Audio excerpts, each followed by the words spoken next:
പ്രൈസ്രോ Alappuzha KSRTC സ്റ്റാൻഡിന് സമീപമുള്ള ഈ ശബ്ദപരിധിക്കുള്ളിൽ ഞങ്ങളെ ശ്രമിച്ചുകൊണ്ടിരിക്കുന്ന എല്ലാ മാന്യ ശ്രോതാക്കൾക്കും കർത്താവായ യേശുക്രിസ്തുവിൻ്റെ നാമത്തിലുള്ള സമാധാനം. പ്രിയപ്പെട്ട സഹോദരന്മാരെ, വീണ്ടും ഒരു ദിവസം കൂടെ ഞങ്ങൾ ഈ ദേശത്ത് വന്നത് ലോകത്തിൽ അനവധി നാശകരമായ സംഭവങ്ങൾ നടന്നുകൊണ്ടിരിക്കുമ്പോൾ വിശുദ്ധ ബൈബിളിൽ തൻ്റെ പ്രവാചകന്മാരിലൂടെ രേഖപ്പെടുത്തിയതായ ആ നഗ്നസത്യം ഇന്ന് ഈ ദേശത്തോട് വിളിച്ചു പറയുവാൻ ഞങ്ങൾക്ക് വളരെ ആഗ്രഹമുണ്ട്. കാരണം നമ്മളെല്ലാവരും സ്നേഹിതന്മാരാണ്. ആ സ്നേഹിതന്മാർ ഈ ആരെങ്കിലും ഒരു വ്യക്തി പോലും നശിച്ചു പോകരുതെന്നാണ് ദൈവം ആഗ്രഹിക്കുന്നത്. അതുകൊണ്ടാണ് 2000 വർഷങ്ങൾക്ക് മുമ്പ് തൻ്റെ ഏകജാതനായ പുത്രനെ ഈ ഭൂമിയിലേക്ക് അയച്ചത്. അങ്ങനെ ഈ ഭൂമിയിൽ വന്നു ഒരു മനുഷ്യനായി ജനിച്ചു വളർന്ന് 33-ാമത്തെ വയസ്സിൽ ഈ ലോകത്തിൻ്റെ പാപങ്ങൾ ചുമന്ന് താൻ കാൽവരി ക്രൂശിൽ യാഗമായി തീരുവാനിടയാണ്. ഇതെല്ലാം നാം മനസ്സിലാക്കുമ്പോൾ അനാദി കാലങ്ങൾക്ക് മുമ്പ് ദൈവം നമ്മളെല്ലാം സ്നേഹിച്ചിരുന്ന ആ ദൈവത്തിൻ്റെ മഹാസ്നേഹമാണ്. ഒന്നാം മനുഷ്യനായ ആദാമിനെ ദൈവം സൃഷ്ടിച്ചിട്ട് എല്ലാ അധികാരങ്ങളും ഭൂമിയിലുള്ള സകല വൃക്ഷത്തിൻ്റെ ഫലവും ഇഷ്ടം പോലെ ഭക്ഷിക്കുവാനായിട്ട് ആദാമിനെയും തൻ്റെ ഭാര്യയും ദൈവം സമൃദ്ധിയായി അനുഗ്രഹിച്ചിരുന്നു.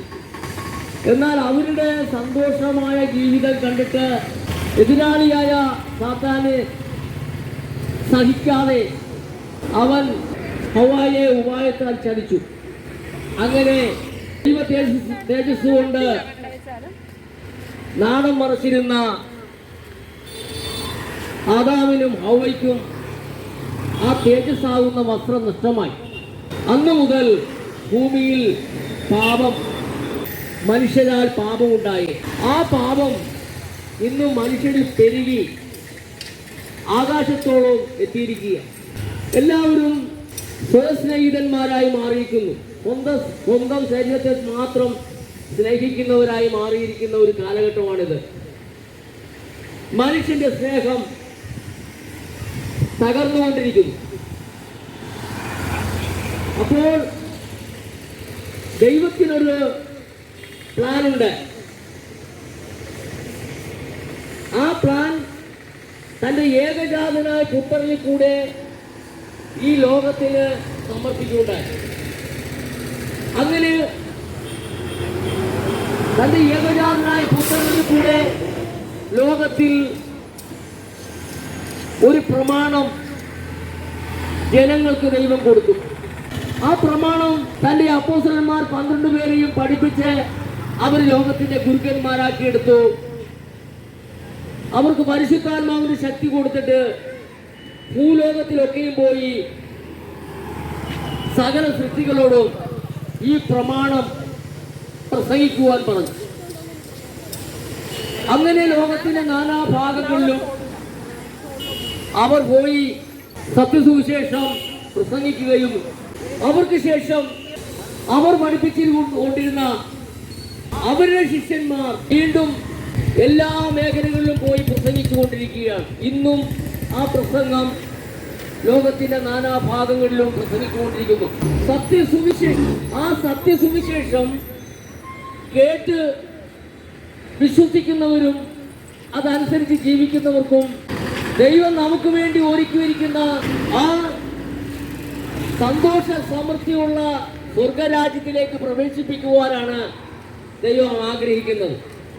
ഈ ഭൂമിയിലുള്ള ഒരു മനുഷ്യൻ പോലും നശിച്ചു പോകാതെ എല്ലാവരും സ്വർഗത്തിലെത്തണമെന്നാണ് പിതാവായ ദൈവത്തിന്റെ ആഗ്രഹം. അതുകൊണ്ടാണ് ദൈവം തൻ്റെ പുത്രനെ ഈ ഭൂമിയിലേക്ക് അയച്ചു. സകല മനുഷ്യരുടെയും പാപത്തിനൊരു പരിഹാരം, മറ്റൊരു പരിഹാരം കാണാത്തത് കൊണ്ട്, മറ്റൊരു പരിഹാരം കൊണ്ട് നമുക്ക് പാപത്തിന് മോചനം ലഭിക്കാത്തത് കൊണ്ട് അവസാനമായി സ്വന്തം യാഗമായി അർപ്പിക്കുകയാണ് ചെയ്തത്. 5 റോമൻ കോടതികളിൽ മാറി മാറി വിസ്തരിച്ചിട്ടും തന്റെ പേരിൽ ഒരു കുറ്റവും കാണുന്നില്ല എന്ന് റോമൻ ഗവർണർ വിധിച്ചിട്ടും ആ യേശുവിനെ കൊല്ലാതെ ഒരു സമ്മതവും കൊടുക്കുന്നില്ല യഹൂദന്മാർ. ഇവനെ ക്രൂശിക്കണം, ഇവനെ ക്രൂശിക്കണം, ഇവനെ ക്രൂശിക്കണം എന്നല്ലാതെ ഇവൻ ചെയ്ത തെറ്റെന്താണെന്ന് ആരും പറയുന്നില്ല. 5 കോടതികളിൽ മാറി മാറി വിസ്തരിച്ചു. ഹെരോദാവിന്റെ മുമ്പിൽ കൊണ്ടുപോയി, പീലാത്തോസിന്റെ മുമ്പിൽ കൊണ്ടുപോയി. അങ്ങനെ അവിടെയുള്ള ഭരണകർത്താക്കന്മാരുടെ മുമ്പിലെല്ലാം കൊണ്ടുപോയിട്ട് ഒരു കുറ്റസംഗതി പോലും തെളിയിക്കാൻ ആർക്കും കഴിഞ്ഞില്ല. അവസാനം പീലാത്തോസ് ഈ മനുഷ്യനിൽ ഞാനൊരു കുറ്റവും കാണുന്നില്ലെന്ന് പറഞ്ഞുകൊണ്ട് കൈകഴുകി തൂവാലെടുത്ത് തുടക്കുകയാണ് ചെയ്തത്. ഈ നീതിമാന്റെ രക്തത്തിൽ എനിക്ക് പങ്കില്ല, നിങ്ങൾ തന്നെ നിങ്ങളുടെ ന്യായപ്രമാണം വെച്ച് എന്തെങ്കിലും ചെയ്യുമെന്ന് പറഞ്ഞ് പീലാത്തോസ് ഒഴിഞ്ഞു മാറുകയാണ് ചെയ്തത്. പ്രിയപ്പെട്ടവരെ, പീലാത്തോസ് വിധിച്ചാലും വിധിച്ചില്ലേലും താൻ ഈ ഭൂമിയിലേക്ക് ഇറങ്ങി വന്നത് മനുഷ്യന്റെ പാപത്തിന് പരിഹാരമായി തീരുവാനാണ് വന്നത്.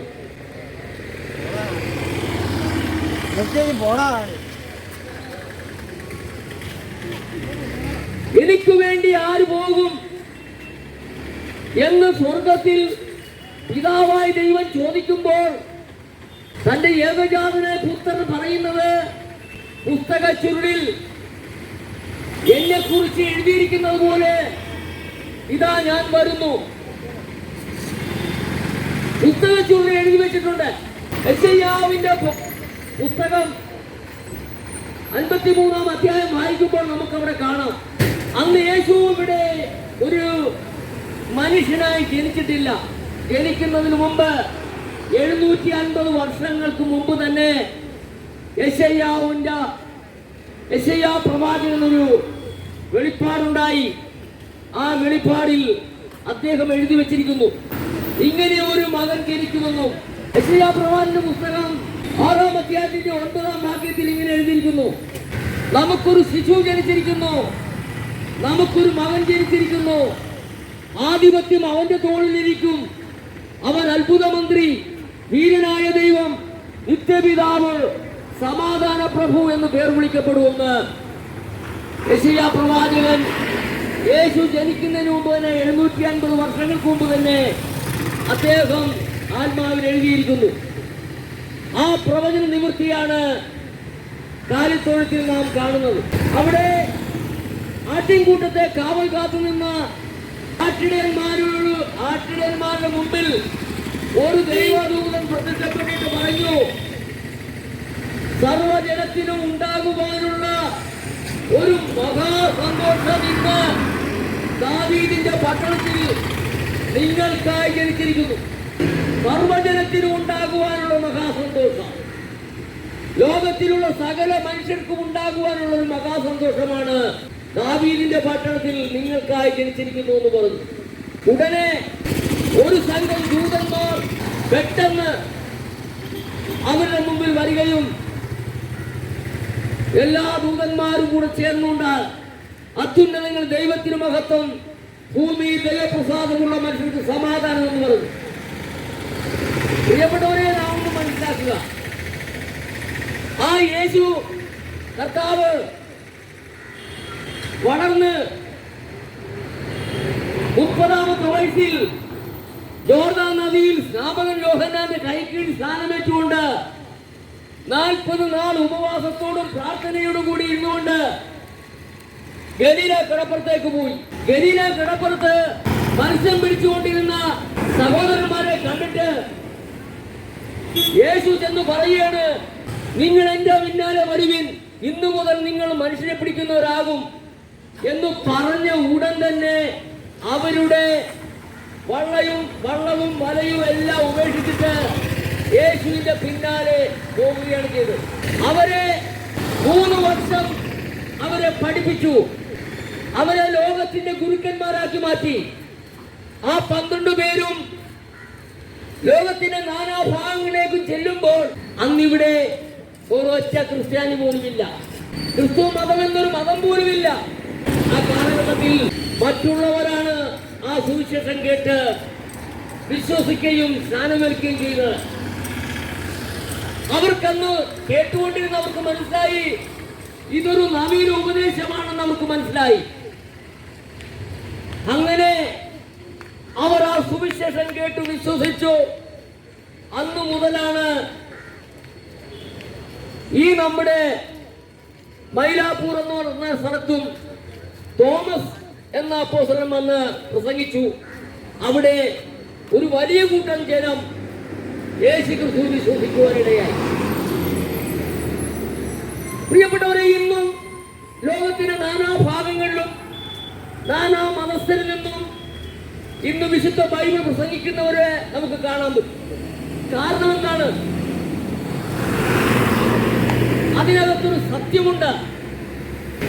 നമ്മളെ എത്രയോ മതസ്ഥർ ഈ ലോകത്തിലുണ്ടെങ്കിലും അവരെല്ലാവരും ദൈവമേ എന്ന് വിളിക്കുന്ന ഒരു ദൈവമുണ്ട്. ഒരേ ഒരു ദൈവം മാത്രമാണ് നമുക്കുള്ളത്. ആ ഒരേ ഒരു ദൈവത്തിന്റെ പുത്രനാണ് യേശു. ആ ഒരേ ഒരു ദൈവത്തിന്റെ പുത്രൻ വന്ന് ഭൂമിയിൽ വന്ന് പറഞ്ഞു, നിങ്ങൾക്കൊരു പിതാവുണ്ട്, അതെന്റെ സ്വർഗസ്നായ പിതാവാണെന്ന് പറഞ്ഞു ശിഷ്യന്മാരെ പഠിപ്പിക്കുവാനിടയായി. ആ ശിഷ്യന്മാർ അന്നു മുതൽ അന്നു വരെയും യഹൂദന്മാരായ ശിഷ്യന്മാർ എല്ലാവരും പ്രാർത്ഥിച്ചുകൊണ്ടിരുന്നത് അബ്രഹാമിന്റെയും ഇസഹാക്കിന്റെയും യാക്കോബിന്റെയും ദൈവമായ യഹോവേ എന്ന് വിളിച്ചു പ്രാർത്ഥിച്ചുകൊണ്ടിരുന്നു. എന്നാൽ യേശു കർത്താവ് അവരെ പഠിപ്പിച്ചത്, നിങ്ങൾ ഇതുവരെയും എന്റെ നാമത്തിൽ ഒന്നും അപേക്ഷിച്ചിട്ടില്ല, എന്നാൽ ഇന്നു മുതൽ നിങ്ങൾ എന്റെ നാമത്തിൽ അപേക്ഷിപ്പീൻ എന്ന് പറഞ്ഞു. ശിഷ്യന്മാർ ചോദിച്ചു, ഞങ്ങൾക്ക് പ്രാർത്ഥിക്കുവാൻ അറിയാൻ പാടില്ല, ഞങ്ങളെ പ്രാർത്ഥന പഠിപ്പിച്ചു തരണമേ എന്ന് ശിഷ്യന്മാർ പറഞ്ഞപ്പോൾ അവരോട് പറഞ്ഞു കൊടുത്തത്, സ്വർഗസ്ഥനായ ഞങ്ങളുടെ പിതാവേ, അങ്ങയുടെ നാമം വിശുദ്ധീകരിക്കണമേ, അങ്ങയുടെ രാജ്യം വരണമേ, അവിടുത്തെ ഇഷ്ടം സ്വർഗത്തിലെ പോലെ ഭൂമിയിലുമാകണമേ എന്നാണ് അവരെ പ്രാർത്ഥന പഠിപ്പിച്ചത്. അതുവരെയും ആ അപ്പോസ്തലന്മാർ അബ്രഹാമിന്റെയും ഇസഹാക്കിന്റെയും യാക്കോബിന്റെയും ദൈവമേ എന്ന് വിളിച്ച് അപേക്ഷിച്ചുകൊണ്ടിരുന്നവരാണ്. എന്നാൽ അന്ന് മുതൽ നിങ്ങൾക്കൊരു പിതാവുണ്ടെന്ന് അറിയിച്ചു കൊടുത്തു നമ്മുടെ കർത്താവായ യേശു. അങ്ങനെ അവരോട് പറഞ്ഞു, നിങ്ങൾ ഭൂലോകത്തിലൊക്കെയും പോയി എല്ലാ സൃഷ്ടികളോടും നിങ്ങൾ സുവിശേഷം പ്രസംഗിപ്പി,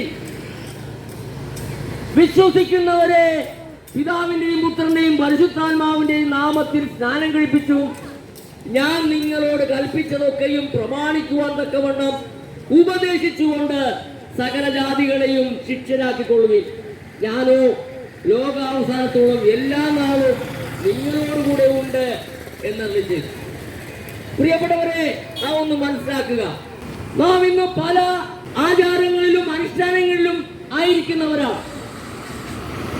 ഞാൻ ഒരു മതാചാരത്തിൽ ആ മതാചാര അനുഷ്ഠാനങ്ങളിൽ വ്യാപൃതനായി 42 വയസ്സ് വരെയും അത് തന്നെ പ്രമാണിച്ചുകൊണ്ടിരുന്ന ഒരു വ്യക്തിയായി. എന്നാൽ എന്റെ ജീവിതത്തിൽ വലിയ വലിയ പ്രതിസന്ധികളാണ് ഉണ്ടായിരുന്നത്. ഞാനൊരു ബിസിനസ്സുകാരനായിരുന്നു. അങ്ങനെ ഒരു സുപ്രഭാതത്തിൽ ഞാൻ ഒന്നുമില്ലാത്തവനായി ആത്മഹത്യയുടെ പക്കത്തിലെത്തി. ആ സമയത്ത് ഇതേപോലെ ഇങ്ങനെ നിന്നുകൊണ്ട് 2 വ്യക്തികൾ പ്രസംഗിച്ചുകൊണ്ടിരിക്കുന്നു. അങ്ങനെ എനിക്കൊരു ഭാഗ്യം ലഭിച്ചു ആ ഒരു പ്രസംഗം കേൾപ്പാൻ. കാരണം ജീവിതത്തിൽ എല്ലാ മതങ്ങളിലും പോയി എല്ലാ മതാചാരങ്ങളും അനുഷ്ഠിച്ചുകൊണ്ടിരുന്ന ഒരു വ്യക്തിയാണ് ഞാൻ. കാരണം എവിടെയാണ് എനിക്ക് രക്ഷ, എവിടെയാണ് എനിക്ക് സമാധാനം, ആരെന്നെ രക്ഷിക്കും, ആരെന്നെ രക്ഷിച്ചാലും എനിക്ക് പ്രശ്നമില്ല, ഞാൻ എന്നെ രക്ഷിക്കുന്ന ദൈവത്തെ ഞാൻ അനുസരിച്ച് മുന്നോട്ട് പോകുമെന്ന് പൂർണ്ണമായി സമ്മതിച്ചുകൊണ്ട് ഞാൻ മുന്നോട്ട് പോവുകയാണ്. അങ്ങനെ പല മതങ്ങളിലും ഞാൻ നടന്നു. എനിക്കെങ്ങും രക്ഷയില്ല, ഒരു സമാധാനവും ലഭിച്ചില്ല. ഓരോ ദിവസവും പ്രശ്നങ്ങൾ, പ്രതിസന്ധികൾ ആത്മഹത്യയുടെ പക്കത്തിൽ എത്തിയിരിക്കുകയാണ്. അങ്ങനെ ഇരിക്കുമ്പോഴാണ് ഇതേപോലെ രണ്ട് സഹോദരന്മാർ മത്സ്യത്തൊഴിലാളികളാണ്. അവരിങ്ങനെ വന്നു പ്രസംഗിച്ചുകൊണ്ടിരിക്കുന്നത് കേൾക്കുവാൻ എനിക്കിടയായി. അങ്ങനെ അവരുടെ പ്രസംഗം കേട്ടു. ഞാൻ കുറച്ച് വളരെ ശ്രദ്ധാപൂർവം ആ കാര്യങ്ങളെല്ലാം കേട്ടതിന് ശേഷം അവരുമായി ഒന്ന് സംസാരിക്കണമെന്ന് എനിക്ക് തോന്നി. അങ്ങനെ ഞാൻ ഒരു കത്തോലിക്ക വിശ്വാസം വെച്ചുകൊണ്ട് ഞാൻ അവരോട് സംസാരിച്ചു.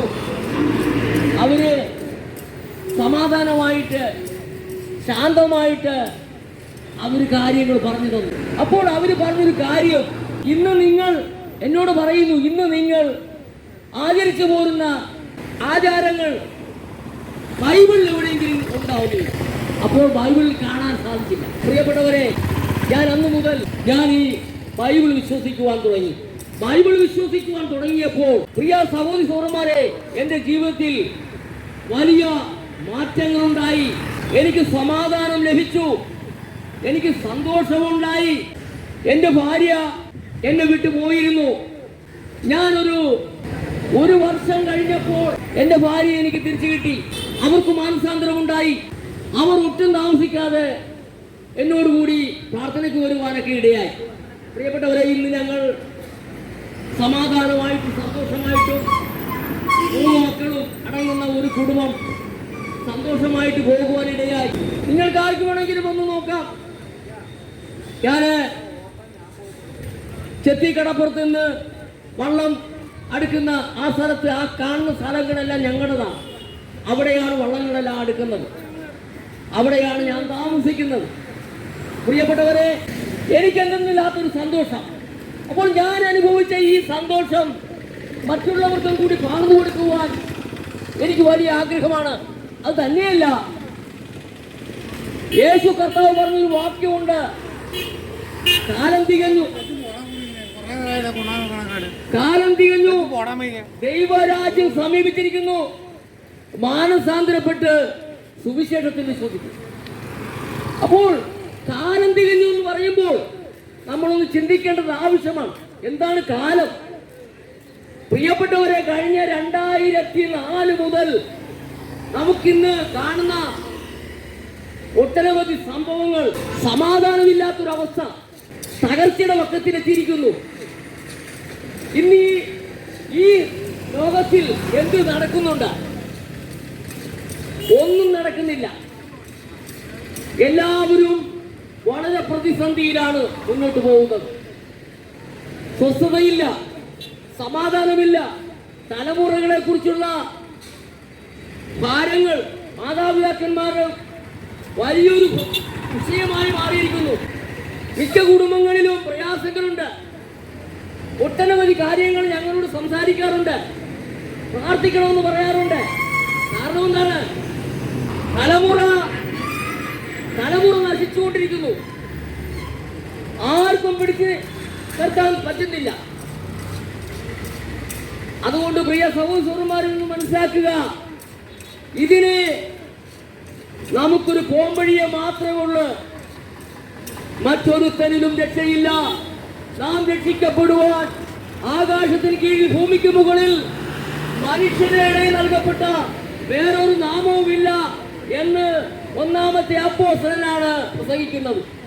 പ്രിയപ്പെട്ടവരെ, യേശു പറഞ്ഞു, എന്റെ സമാധാനം ഞാൻ നിങ്ങൾക്ക് തരുന്നു, ലോകം തരുന്നത് പോലെയല്ല.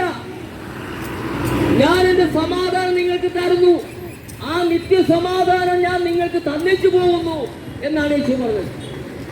ഇന്ന് ഞങ്ങൾ അനുഭവിക്കുന്ന ആ സമാധാനം യേശു കർത്താവ് തന്ന സമാധാനമാണ്. അത് മറ്റൊരുത്തരും തരാൻ സാധിക്കത്തില്ല. കാരണം നമ്മുടെ പാപത്തിന് പരിഹാരമായി തീർന്നത് യേശു കർത്താവാണ്. യേശു കർത്താവാണ് നമുക്ക് വേണ്ടി അടികൊണ്ടത്, നമുക്ക് വേണ്ടി തുപ്പുകൊണ്ടത് യേശുവാണ്, നമുക്ക് വേണ്ടി കാൽവരി ക്രൂശിൽ യാഗമായി തീർന്നത് യേശുവാണ്, നമുക്ക് വേണ്ടി മൂന്നാണികളാൽ തറക്കപ്പെട്ടത് യേശുവാണ്. ആ ക്രൂശിൽ കിടന്നുകൊണ്ട് യേശു വിളിച്ചു പറയുന്നു, പിതാവേ, ഇവർ ചെയ്തതെന്തെന്ന് ഇവരറിയുന്നില്ല, ഇവരോട് ക്ഷമിക്കണമേ. ഒന്നും ചിന്തിച്ച് മനസ്സിലാക്കിക്കോ, കർത്താവായ യേശു നമുക്ക് വേണ്ടിയാണ് ഈ കഷ്ടം അനുഭവിച്ചത്. നമ്മുടെ രക്ഷയ്ക്ക് വേണ്ടി, നമ്മുടെ സമാധാനത്തിന് വേണ്ടി, നമുക്ക് നമ്മുടെ ശാശ്വത പരിഹാരത്തിന് വേണ്ടി, നമ്മൾ സന്തോഷത്തോടെ ജീവിക്കുവാൻ വേണ്ടിയാണ് യേശു കർത്താവ് നമുക്ക് വേണ്ടി ഈ കാൽവരി ക്രൂശിൽ യാഗമായി തീർന്നത്. പ്രിയപ്പെട്ടവരെ, ആ യേശു കർത്താവിനെ നാം ഒന്ന് വിശ്വസിച്ചാൽ മാത്രം മതി. വേറെ ഒന്നും പറയുന്നില്ല. യേശു പറയുന്നത് യേശുവിനെ വിശ്വസിക്കണമെന്ന് മാത്രമേ പറയുന്നുള്ളൂ. യോഹന്നാന്റെ സുവിശേഷം 3-ാം അധ്യായം അതിന്റെ 16 മുതൽ വായിക്കുമ്പോൾ അവിടെ വ്യക്തമാക്കി എഴുതി വച്ചിരിക്കുന്നു, തന്റെ ഏകജാതനായ പുത്രനിൽ വിശ്വസിക്കുന്ന ഏവനും നശിച്ചു പോകാതെ നിത്യജീവൻ പ്രാപിക്കേണ്ടത് ദൈവം അവനെ നൽകുവാൻ തക്കവണ്ണം ലോകത്തെ സ്നേഹിച്ചു. ഈ ലോകത്തെ സ്നേഹിച്ചത് നമ്മൾ എല്ലാവരും സന്തോഷമായി ജീവിക്കുവാൻ വേണ്ടി തന്റെ ഏകജാതനായ പുത്രനെ കാൽവരി കൊലക്കളത്തിലേക്ക് ഏൽപ്പിച്ചു കൊടുത്തു. റോമാലേഖനം 8-ാം അധ്യായത്തിൽ വ്യക്തമായിട്ട് കാണും, സ്വന്തം പുത്രനെ ആദരിക്കാതെ നമുക്ക് എല്ലാവർക്കും വേണ്ടി ഏൽപ്പിച്ചു തന്നവൻ അവനോടുകൂടെ സകലവും നൽകാതിരിക്കുമോ? പ്രിയപ്പെട്ടവരെ, അതുകൊണ്ട് വ്യക്തമായി നാം ഒന്ന് മനസ്സിലാക്കുക, കാലം തികഞ്ഞു, ദൈവരാജ്യം സമീപിച്ചിരിക്കുന്നു. മാനസാന്തരപ്പെട്ട് സുവിശേഷത്തിൽ വിശ്വസിപ്പിൻ. കാരണം കർത്താവായ യേശുക്രിസ്തുവിന്റെ 2-ാം വരവ് തെസ്സലോനിക്ക ലേഖനത്തിൽ പറയുന്നു, കർത്താവ് താൻ ഗംഭീരനാദത്തോടും പ്രധാന ദൂതന്റെ ശബ്ദത്തോടും ദൈവത്തിന്റെ കാഹളത്തോടും സ്വർഗത്തിൽ നിറങ്ങി വരുന്നു. ക്രിസ്തുവിൽ മരിച്ചവർ മുമ്പേ ഉയർക്കുകയും പിന്നെ ശേഷിക്കുന്ന നാം എല്ലാവരും രൂപാന്തരം പ്രാപിക്കുകയും ചെയ്യുമെന്നാണ്. അതുകൊണ്ട് ഈ ആകാശവും ഭൂമിയും മാറിപ്പോകാനുള്ളതാണ്. ഇത് പാപം ചെയ്ത ഭൂമിയാണ്. ആകാശത്തോളം പാപം എത്തിയിരിക്കുന്നു. ഈ ആകാശവും ഭൂമിയും മാറിപ്പോകണം. അത് പത്രോസ് പറഞ്ഞിരിക്കുന്ന തീക്കായി സൂക്ഷിച്ചിരിക്കുന്ന ഒന്നാണ്. അതുകൊണ്ട് ആ പത്രോസ് അപ്പോസ്തലൻ പറയുന്നു, ആകാശം കൊടുമുഴക്കത്തോടെ പോകും, മൂലപദാർത്ഥങ്ങൾ കത്തിയഴിയും ഭൂമിയും അതിലുള്ള പണികളെല്ലാം വെന്തുപോകുകയും ചെയ്യുമെന്നാണ് വിശുദ്ധ അപ്പോസ്തലനായ പത്രോസ് എഴുതിയിരിക്കുന്നത്. അതുകൊണ്ട് അതിനു മുമ്പായി യേശു കർത്താവ് വീണ്ടും വന്ന് ഈ നമ്മളെ എല്ലാവരും രക്ഷിക്കുവാനായിട്ടാണ് യേശുവിന്റെ 2-ാമത്തെ വരവ് വരുന്നത്. ആ വരവിൽ നമുക്ക് പോകുവാൻ എല്ലാവരും ഒരുങ്ങണം എന്ന് പറഞ്ഞുകൊണ്ട് ഞാൻ എന്റെ വാക്കുകൾ ഇവിടെ ഉപസംഹരിക്കുകയാണ്. ഈ ശബ്ദപരിധി കൂടി എന്നെ ശ്രവിച്ചുകൊണ്ടിരുന്ന എല്ലാ മാന്യ ശ്രോതാക്കൾക്കും കർത്താവായ യേശുക്രിസ്തുവിന്റെ നാമത്തിൽ ഒരിക്കൽ കൂടി വന്ദനം പറഞ്ഞുകൊണ്ട് നിർത്തുകയാണ്. ദൈവം നിങ്ങളെ അനുഗ്രഹിക്കട്ടെ.